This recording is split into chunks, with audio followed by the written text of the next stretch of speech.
वैकुंठ धाम में नारद जी पहुंचे। उस समय जहां भगवान दर्शन देते सिंहासन पर नहीं है, नारायण भगवान अपने शयन कक्ष में विश्राम कर रहे हैं। नारद जी ने सोचा क्या किया जाए, कुछ देर इंतजार करें, बैठते, जब बाहर आएंगे तो उसके बाद में दर्शन करेंगे भगवान का। अचानक नारद जी की दृष्टि एक कोई डायरी पड़ी थी वहां भगवान की सिंहासन के पास में, उस पर नजर पड़ी। उस डायरी पर लिखा हुआ था मेरे अनन्य भक्त। विचार क्या, देखा जाए कौन है भगवान के भक्त, देखे तो सही, इसमें नाम लिख रखे भगवान के, भगवान ने अपने भक्तों के। वैसे तो याद नहीं रहते होंगे कितने ही भगत हैं भगवान के, इसलिए इन्होंने एक डायरी बना रखी जो मुख्य भक्त है उनकी। तो उसके पन्नों को इधर उधर करके देखा, अनेक भक्तों के नाम लिखे हुए, बड़े बड़े भक्त। नारद जी ने अपना नाम भी देखा उसमें, ठीक है तेरा नाम था, बड़े संतुष्ट हुए। खुद का नाम आ जाए ना कहीं, अब ये जो फोटो ली जा रही है ना, इसमें आपकी फोटो हो जाए तो आप बड़े चाव से देखते हो, अगर आपकी नहीं हो ना, मेरी आती रहे तो आप देखोगे भी नहीं। इसलिए तो मैंने कहा है भाई सबकी है कम से कम। तो नारद जी ने देखा उस डायरी में नारद जी का नाम है भक्तों की लिस्ट में, अनन्य भक्त भगवान का।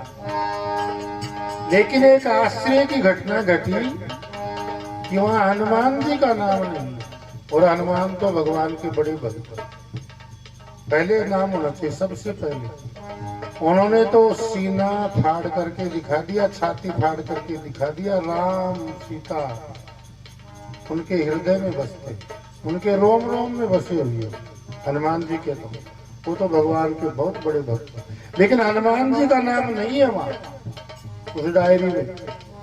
तो नारद जी को आश्चर्य हुआ।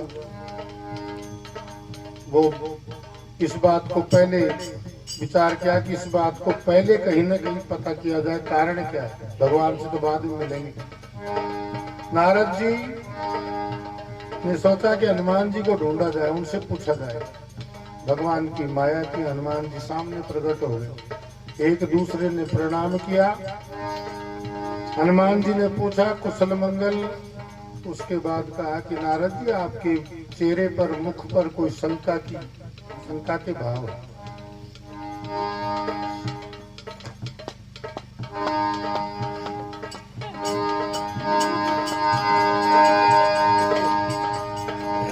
क्या कारण है? तो नारद जी कहने लगे कि देखो हनुमान जी, मैं भगवान के वैकुंठ धाम में गया, वहां एक डायरी मिली, उसमें भक्तों के नाम है, लेकिन आपका नाम नहीं है उसमें, आप तो भगवान के बहुत बड़े भक्त हो। तो मुझे ये बात समझ में नहीं आई। हनुमान जी ने मन ही मन में सोचा, देखो भगवान की कैसी माया है, बड़े मग्न हो गए। एक बार तो अपने इष्ट का नाम जब आता है ना, अपने गुरु का नाम, अपने इष्ट का नाम, ये भक्ति का एक प्रमाण है। कहीं सुनने को मिल जाए, कहीं फोटो भी मिल जाए, कहीं थोड़ा भी उनका आभास हो तो बड़ा आनंद मिलेगा, आनंद की अनुभूति होगी, वो मग्न हो जाएगा। ये एक दो उदाहरण हमारे शास्त्रों में आते भी हैं।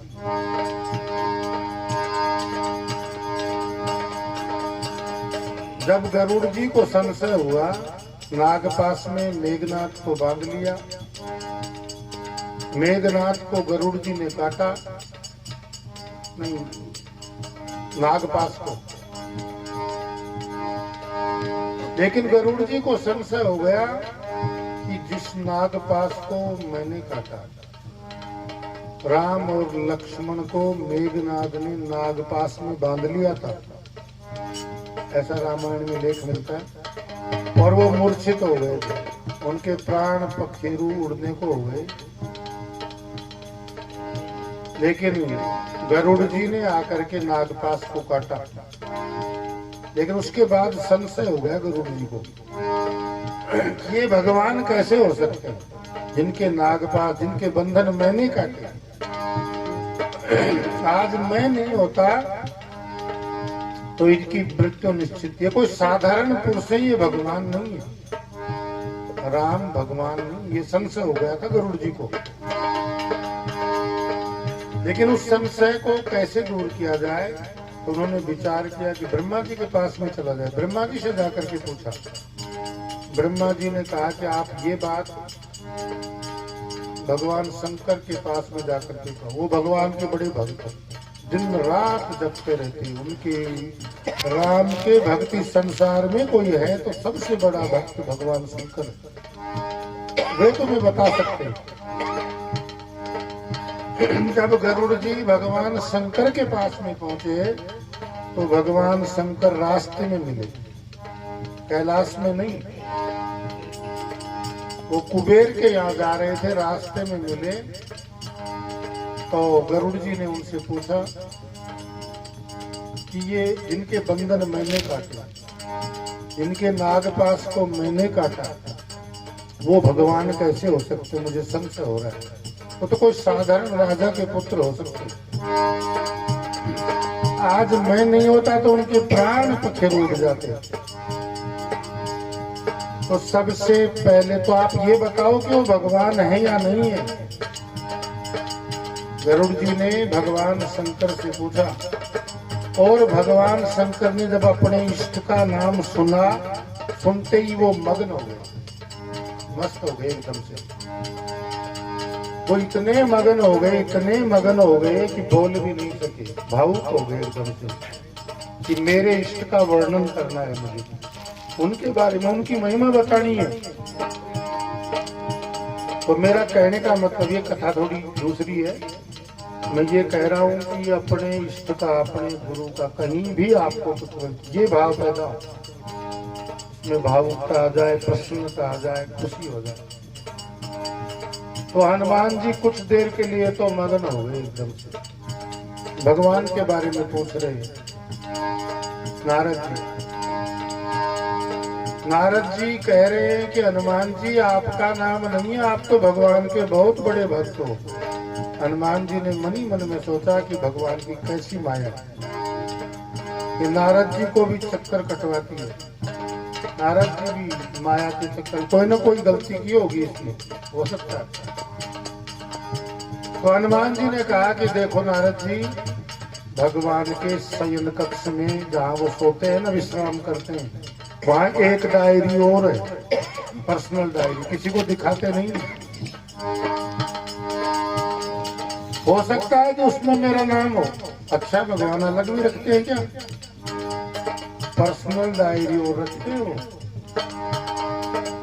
नारद जी लौटे, वापस आए और बैकुंठ धाम गए।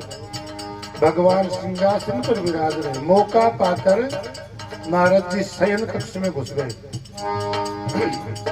और वहां जाकर देखा कि वास्तव में वहां तो कोई दूसरी डायरी और है, पर्सनल डायरी छुपा के रखते हैं भगवान। नारद जी सोचते हैं कि हनुमान जी ने ठीक बताया। भगवान भी दोहरी बात करते हैं। उस डायरी में देखा, उस पर लिखा हुआ मेरे अनन्य भक्त। पन्नों को इधर उधर किया, देखा तो उसमें अनेक भक्तों के नाम लिखे हुए। सबसे पहले हनुमान जी का नाम पर्सनल डायरी में, लेकिन नारद जी का नाम नहीं है उसमें।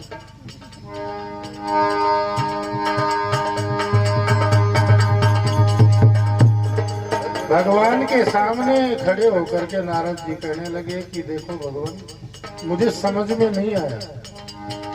एक ये आपकी तोड़े में रखी हुई डायरी है, भक्तों की लिस्ट है इसमें। एक अंदर शयन कक्ष में आप गुप्त रखते हो, चलो कोई बात नहीं, आप गुप्त भी रखते हो, लेकिन मुझे आप ये बताओ कि वो कौन से भक्त है और ये कौन से भक्त है। बोले देखो नारद, जो मेरे भक्त है, सिंहासन के पास में जो चौड़े में जो डायरी है भक्तों की, ये मेरे वो भक्त हैं जो मुझे दिन रात जपते रहते, मेरा नाम रखते रहते, स्मरण करते रहते। ये मेरे वो अनन्य भक्त कभी थकते ही नहीं। और वो जो शयन कक्ष में है ना डायरी दूसरी, उसमें मेरे वो भक्त हैं जिनको मैं जपता रहता हूँ। उनका नाम मुझे लेना पड़ता है, उनके नाम को मैं रखता रहता हूँ, मेरे अनन्य भक्त। नरसिंह जी भी रूठ गए, भगवान उन्हें मनाते। देखो भक्त और भगवान में